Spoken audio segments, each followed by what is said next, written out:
So it seems you're interested in alternative systems, stepping outside the usual political and economic boxes. Oh, I see. Well, you've chosen a fascinating source for this deep dive, the last whole introduction to agorism by Samuel Edward Konkin III. It's a real classic in the radical libertarian tradition. We're talking about a future built not through protest or voting, but by living and trading freely, right under the nose of the state. Exactly. Konkin was really trying to chart a new path for libertarians, one that went beyond just theorizing about a stateless society. It's about action, right? Absolutely. So let's set the stage a bit. Konkin was writing in a very specific historical context, the 1970s. Can you give us a sense of what was going on at that time that might have influenced his thinking? Well, think about it. The Bretton Woods system had just collapsed. Inflation was rampant. And there was a general sense that the old economic models, both capitalist and Marxist, weren't working. People were looking for new answers. Exactly. It was a time of great upheaval and uncertainty, which created fertile ground for radical ideas like agorism. Ah, so people were ready for a shakeup. But how did Konkin's agorism differ from, say, the libertarians who were pushing for smaller government through traditional political means, the ones working within the system? Right. That's the key difference. Konkin believed those traditional approaches were, well, too slow, too ineffective. He wanted to see results. Agorism is about building the free market now, not waiting for the state to wither away. And the tool to do that, he argued, was counter-economics. Okay, let's break that down. Counter-economics sounds a bit like operating on the black market, right? Yeah, there's definitely some overlap. But Konkin is going beyond that, isn't he? He is. Think of it as any activity that creates value outside the state's control or sanction. So give us some examples. What does that look like in practice? It could be your neighborhood barter system. It could be skilled tradespeople getting paid under the table. Or, choosing to use alternative currencies like Bitcoin. Konkin argues that counter-economics isn't just about avoiding taxes. It's about building a parallel economy that eventually replaces the state-controlled one. So it's almost like building a lifeboat while still on the sinking ship. You're creating the systems and networks you'll need to thrive once you're free from the state. Exactly. You're building the future you want to see right here, right now. And this wasn't just a thought experiment for Konkin. He points to groups like the New Libertarian Alliance. They actually lived counter-economically for a decade. Really putting these ideas into practice. Wow, now that's commitment. It's like a real-world test of how viable this agorist lifestyle could be. Right, they were really trying to walk the walk. But what's the connection between this counter-economic activity and actually achieving a stateless society? How does Konkin see that transition happening? Well, he argues that as the counter-economy grows, it will draw more and more people away from the state-controlled system. The state loses its tax base, its control over resources, and eventually its power. So the state effectively starves itself by trying to suppress this free exchange of goods and services. It's almost like a peaceful economic revolution. That's the idea. It's about creating a system that is so attractive, so efficient, that people naturally gravitate towards it. And this is where Konkin's background in Austrian economics becomes really relevant, right? Absolutely. Austrian economics emphasizes free markets and individual choice, and they're very skeptical of government intervention in the economy. Konkin takes these principles and radicalizes them, arguing that the state is not just inefficient, it's fundamentally illegitimate.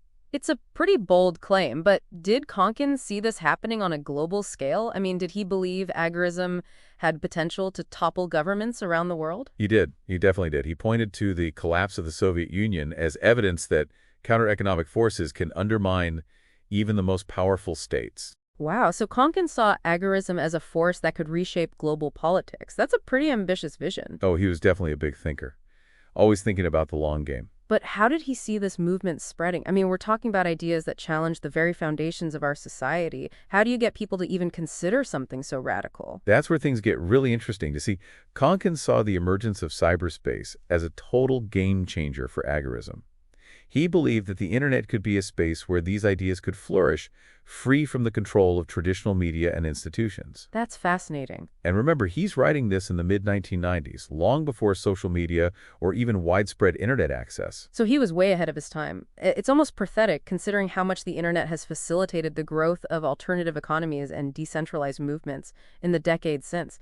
But how did he envision this playing out? What did he see as the role of the internet in promoting agorism? Well, Konkin imagined this world of, cypherpunk agorist road warriors battling Gore statist superhighwaymen online. Gore statist superhighwaymen. I love that. Right. The language might feel a bit dated today, but, the core idea is still fascinating. It is. He saw the internet as this, this Wild West where, agorists could connect, trade, and build these counter-economic systems beyond the reach of the state. It's funny how those 90s references almost sound quaint now, like something out of a cyberpunk novel. Right, but it speaks to Konkin's foresight. He really saw the potential of the internet to disrupt the status quo, long before most people even had an email address. Yeah, absolutely. He was a real pioneer in that sense. I'm curious, though, did Konkin offer any specific examples of how this counter-economy could function in the real world? Did he go beyond, these broad concepts and lay out a practical roadmap for people to follow? Well, that's where Konkin's work gets really interesting. You see, he doesn't provide a step-by-step guide, but he does offer some intriguing glimpses into how, a counter-economic society might actually operate. So, like, what kinds of things did he talk about? Well, he talks about things like alternative banking systems, based on reputation and trust, and things like decentralized dispute resolution mechanisms and the use of, cryptography to protect privacy and facilitate secure transactions, all very relevant to the digital age. So it's not just about, like, buying and selling goods under the table. Right. It's about creating entirely new institutions and systems to replace the state-controlled ones. It sounds like Konkin was trying to envision a truly parallel society. Exactly. He was really trying to think outside the box and imagine what a world without the state might actually look like. And, he acknowledged that there were challenges, to this approach. Oh, I'm sure there were. He grappled with questions like the role of violence in an agorist society. That's a big one. And the potential for monopolies to emerge, even in a free market, and the need to, develop ethical guidelines for counter-economic activity. He wasn't naive to the potential pitfalls. It's refreshing that he didn't shy away from those tough questions. It shows that he was thinking deeply about, the complexities of building a stateless society. But what about the practicalities? Like, how did Konkin propose agorists actually transition from living under a state to living in this, free market utopia? Well, Konkin argued that the key was to start small, to, build these counter-economic networks within existing communities. Okay, so like what kinds of things? He advocated for things like barter systems and mutual aid societies and local currencies as ways to gradually shift economic power away from the state. So it's about building alternatives from the bottom up. Exactly. He believed that as these networks grew, they would create this kind of counter-economic gravity that would eventually pull the entire society towards a stateless model. It's like building a new foundation under the existing structure. As the new foundation gets stronger, the old one gradually becomes obsolete. That's a great analogy. But did he believe everyone would eventually embrace this, agorist lifestyle? Or did he see it as more of a niche movement for those who were truly committed to, individual liberty? That's one of the most fascinating aspects of Konkin's work. He didn't believe that everyone needed to become like a hardcore agorist to achieve a stateless society. Really? He argued that as the counter-economy grew, it would create, more opportunities for people to just kind of opt out of the state-controlled system, even if they weren't, fully ideologically aligned with agorism. So it's almost like a rising tide that lifts all boats. Even those who aren't actively participating in the counter-economy would benefit from its existence. Precisely. You see, Konkin believed that the free market, just by its very nature, would be more efficient and more responsive to people's needs than the state. He argued that even those who initially, resisted agorism would eventually see the benefits of participating in a system that offered more freedom and more opportunity.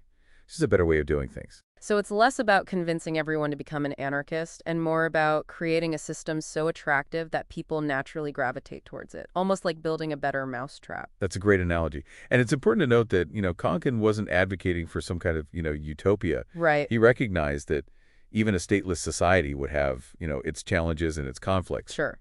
But he believed that a society based on, voluntary exchange and individual responsibility would be inherently more just and more prosperous than one based on coercion and state control. It's a compelling vision, even if it, sounds a bit radical to modern ears. But Konkin was writing at a time when, the Cold War had just ended and there was a sense that anything was possible. It makes sense that people were looking for alternatives to the old ideologies that had dominated the 20th century. And I think that's one of the reasons why Konkin's work continues to resonate today. We're living in a time of immense change and uncertainty, and a lot of people are feeling disillusioned with the existing political and economic systems. Yeah, for sure. Agorism, with its focus on individual empowerment and, decentralized solutions, offers kind of a fresh perspective on how we might build a better future. It's about taking control of your own destiny. So how does all of this relate to us, the listeners in the here and now? What can we take away from Konkin's ideas and apply to our own lives, even if we're not, planning to go full-on agorist? That's a great question. I think one of the most important takeaways from Konkin's work is, just the importance of thinking critically about the role of the state in our lives. Okay. He encourages us to question, the assumptions we often make about the necessity of government control. Right, to kind of think outside that box. Right, exactly. And to explore alternative ways of, organizing society. It's about expanding our horizons, thinking about what's possible. So it's about challenging the status quo, even if we don't agree with all of Konkin's conclusions. It's about opening our minds to new possibilities and considering different approaches to, solving social problems. Exactly. And I think another important takeaway is, just the power of individual action. Konkin reminds us that we don't have to, wait for permission from the state or from any other authority to create, the world we want to see. We can be the change we want to see in the world. We can. We can start building that world right now through, our everyday choices and actions. Give us some examples, like what kinds of things can we do? Whether it's, supporting local businesses or participating in, barter networks, or just simply being more mindful of how we, consume and exchange goods and services, we can all contribute to building, a more decentralized and a more equitable society. And that brings us to one of the most intriguing aspects of Konkin's work, his discussion of the relationship between, agorism and technology. He saw the emergence of cyberspace as a game changer for agorists, providing them with new tools to connect, trade, and build these counter-economic systems outside the reach of the state. Right. It was a whole new frontier for them. That's interesting. We talked earlier about his, cypherpunk road warriors battling it out online. But how did Konkin see technology shaping the future of agorism in more concrete terms? Well, he didn't have a crystal ball. Right. So he couldn't predict the rise of things like, Bitcoin or decentralized social media platforms. But he did recognize the potential, the immense potential for technology to empower individuals and disrupt, traditional power structures. So he saw technology as a tool that could be used to both build the counter economy and to spread, agorist ideas. It's almost like he anticipated the rise of the digital libertarian movement that we see today. It's pretty remarkable when you think about it. That's a great point. And I think it's one of the reasons why Konkin's work feels so relevant today. We're living in a time when, technology is rapidly transforming every aspect of our lives. It's changing everything. And it's clear that these changes have the potential to empower individuals in ways that, were unimaginable just a few decades ago. Konkin was really onto something. So it's like Konkin planted the seeds of a movement that is only now starting to blossom in the digital age. It's like his ideas were ahead of their time. I think that's a fair assessment. And it's a testament to, his vision and his ability to connect, seemingly disparate ideas in ways that continue to challenge, our thinking about the future of society. It's amazing to think that someone writing, back in the mid-90s could have such a clear vision of, the potential for technology to disrupt the status quo. It really is remarkable. It makes you wonder what Konkin would make of the world today, Right. with cryptocurrencies and decentralized social networks and, just this growing disillusionment with traditional institutions. I think he'd be, both excited and maybe a bit frustrated. How so? Well, excited by, the ways in which technology has empowered individuals to, create and exchange value outside the control of the state. Okay. But maybe, frustrated that agorism as a formal movement hasn't gained more traction. Yeah, I can see that. It's like he laid the groundwork for a revolution, but, the revolution hasn't quite arrived yet. Right. Or maybe, it's happening slowly beneath the surface as more and more people embrace these decentralized technologies and, alternative ways of living. That's a really interesting point. Maybe we're too focused on, looking for those grand sweeping changes. Right. When the real revolution is happening in those small everyday choices that people make. It's about the little things. Yeah, exactly. So give me an example. The decision to support a local business instead of a multinational corporation, or the choice to, use a privacy-focused messaging app instead of like a mainstream platform. Instead of Facebook or something. Right, exactly. These seemingly insignificant acts, they could be the building blocks of a more agorist future. It's like the butterfly effect, right? Each individual action, no matter how small, can have like these ripple effects. Right. That contribute to like larger societal shifts. Exactly. It's about, changing the system from the inside out. And it's empowering to think that, we all have the agency to make a difference, even if it's not always, immediately apparent. Absolutely. Konkin really believed that individual action was the key to achieving, a stateless society. He put the power in the hands of the people. He did. He argued that, waiting for the state to reform itself was futile. He can't wait for the system to change itself. Right. The only way to create a truly free and just society was to build it from the ground up. Through voluntary exchange and mutual cooperation, people working together, creating the world they want to see. So it's not about, overthrowing the system. No. It's about creating a new system that makes, the old one obsolete. Exactly. It's a more subtle and perhaps, a more sustainable approach to social change. And one that, resonates with a lot of people today. We're seeing, a growing interest in things like, community currencies. Okay. And alternative banking systems and decentralized governance structures. It's like, the seeds that Konkin planted, decades ago. They're finally starting to sprout. That's a hopeful thought. But what about the challenges? Konkin acknowledged that even a stateless society would face its own set of, problems. How did he address those potential pitfalls? Well, he didn't shy away from the complexities. He was a realist. He was. He grappled with, issues like dispute resolution. Right, because if there's no court system. Right, exactly. And the potential for, monopolies to emerge, and the need for, for ethical guidelines, for counter-economic activity.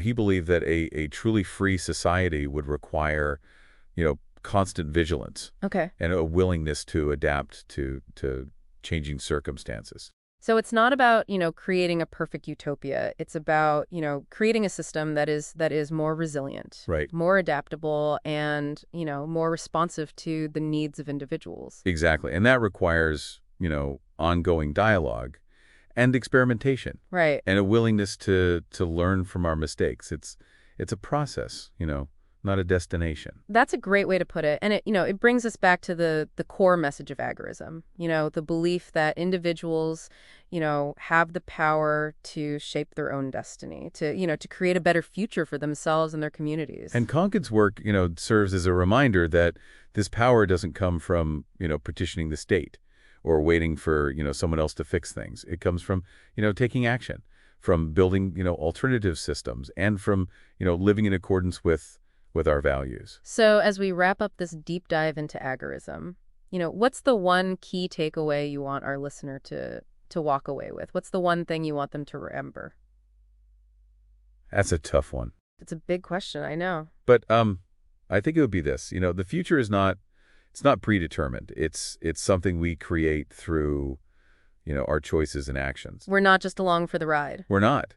And while Konkin's vision of a stateless society, might seem, radical or even utopian, his core message of individual empowerment and the power of counter-economics, it remains, deeply relevant in today's world. Yeah. It's about taking control, building a better future one step at a time. Maybe, like Konkin suggested back in the 90s, the future is already here. It's just up to each of us to recognize it and to build it. One choice, one transaction, one act of defiance at a time. Well said. That's a great note to end on. Thanks for joining me on this deep dive into agorism. It's been a fascinating conversation. And for our listeners, if you're interested in learning more about agorism and counter-economics, be sure to check out the show notes for links to some additional resources. Until next time, keep exploring, keep questioning, and keep building the future you want to see.